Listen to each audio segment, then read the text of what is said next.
I am doctor Gauri Agarwal from Seeds of Innocence IVF centre. मैं एक fertility and IVF specialist हूँ। अभी मैं 10 साल से श्रीनगर आ रही हूँ और मैं बहुत अंडरस्टैंड करती हूँ कि श्रीनगर में पेशेंट्स को इनफर्टिलिटी की बहुत सारे इश्यूज हैं।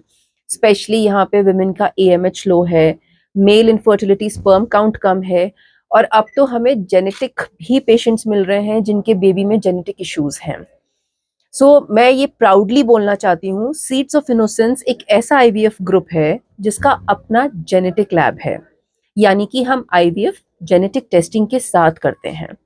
बहुत सारे पेशेंट्स होते हैं जो बार बार अबॉर्शंस या कोई फेल्ड आईवीएफ या पहले उनको थैलेसीमिया है या पहले बच्चों में कोई जेनेटिक प्रॉब्लम है, उनका हम एग निकालते हैं, स्पर्म लेते हैं, जो एम्ब्रियोज यानी बेबीज क्रिएट होते हैं, हम उनकी जेनेटिक टेस्टिंग करते हैं जिसको PGTA बोलते हैं, एंड देन हम बेबी ट्रांसफर करते हैं। इन केसेस में आईवीएफ लगभग 70% से 75% सक्सेस रेट देता है। So IVF with genetic testing is very important because it assures you a healthy pregnancy also, and cases of failed IVF should go ahead with genetic testing. And that is why every month me with my team at Seeds of Innocence is here at Apollo Polyclinic, Taranagar to help you out. मैं यहाँ पे लगभग 10 साल से आ रही हूँ, and what I realize is कि थोड़ा सा stress and anxiety factor ज़्यादा है यहाँ पे। ऑब्वियसली बिकॉज अगर स्ट्रेस ज़्यादा है तो डेफिनेटली हमारे एग की काउंट कम होने लगती है, एंड सेकेंड इशू है कि न्यूट्रिशनल स्टेटस तो अच्छा है यहाँ पे, but I think late marriages is also a concern here. Patients आते हैं 35 ईयर्स पे and they are just 2 years married, तो आई थिंक वो लेट मैरिजेस भी एक कंसर्न है कि एग काउंट कम हो जाता है और उन्हें कंसीव करने में दिक्कत है। सो अगर आपको लगता है दैट आप लेट शादी कर रहे हो, so egg freezing is a very good thing. आप अपने इंजेक्शंस लगवा के अपने एग्स भी फ्रीज कर सकते हैं। Egg freezing is absolutely safe. हम 10 years तक आपके एग्स फ्रीज कर सकते हैं, और जब आप शादी करते हो तो हस्बैंड का स्पर्म लेके इन एग्स से मिला के बेबीज बना के हम आपके अंदर ट्रांसफर कर सकते हैं।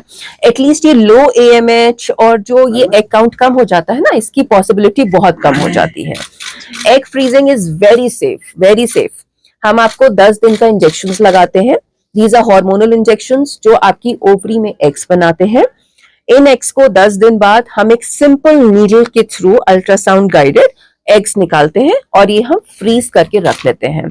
एक आपको टैग मिलता है और आप श्योर रहते हो कि आपके एग्स बिल्कुल सेफ हमारे पास हैं।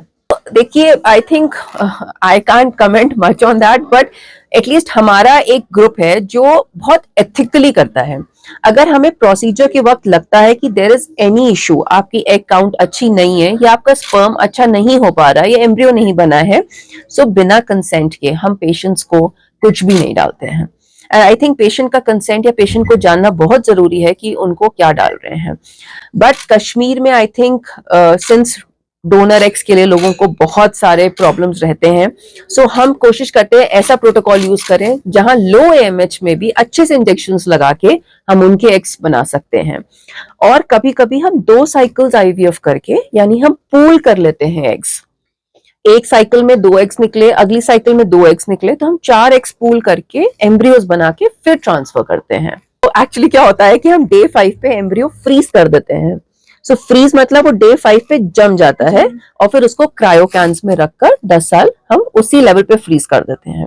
जब डालना होता है तो हम वार्मिंग मीडिया उस पे करके उसको इंक्यूबेटर्स में आधा घंटा ग्रो करके and then we transfer. Healthy, and I think healthy baby, अगर देखो जैसे आप क्वेश्चन पूछ रहे हो हेल्दी बेबी, आई थिंक बिना जेनेटिक टेस्टिंग के आज बेबी डलवाना is not a good idea, specially in Kashmir जहां लोग लेट मैरिजेस कर रहे हैं after 35। Genetic testing with IVF is a must.